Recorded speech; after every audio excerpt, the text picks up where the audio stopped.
সবার জানা উচিত, শরীর খুব দুর্বল লাগলে হাঁসের সিদ্ধ ডিম খান। পেটে বেশি গ্যাস হলে কাঁচা পেঁপে চিবিয়ে খান। অ্যালার্জি চিরতরে দূর করতে কালো জিরা আর লেবু খান। হাড় শক্ত আর মজবুত করতে কলা আর দুধ খান।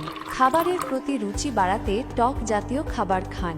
চোখের দৃষ্টি ভালো রাখতে গাজরের রস খান।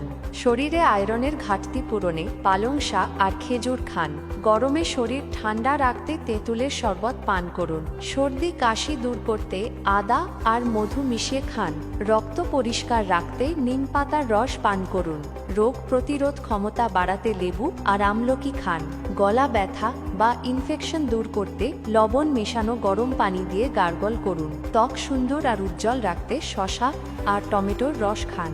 আর পানি শূন্যতা এড়াতে প্রতিদিন প্রচুর পানি পান করুন। আপনি যদি সত্যিকারের একজন পরোপকারী মানুষ হয়ে থাকেন তাহলে শেয়ার করুন, কারণ আপনার একটি শেয়ারে কার উপকার হয়ে যায় বলা যায় না। রাসূলুল্লাহ সাল্লাল্লাহু আলাইহি ওয়াসাল্লাম বলেছেন, যে ব্যক্তি মানুষের উপকার করে আল্লাহ তার উপকার করেন। সহিহ মুসলিম। এই হাদিস থেকে বোঝা যায় অন্যের উপকার করা শুধু দয়া নয়, বরং আল্লাহর সাহায্য পাওয়ার একটি বড় মাধ্যম। তাই ভালো কিছু জানলে বা পারলে অন্যের সঙ্গে শেয়ার করা উচিত। ধন্যবাদ। আসসালামু আলাইকুম।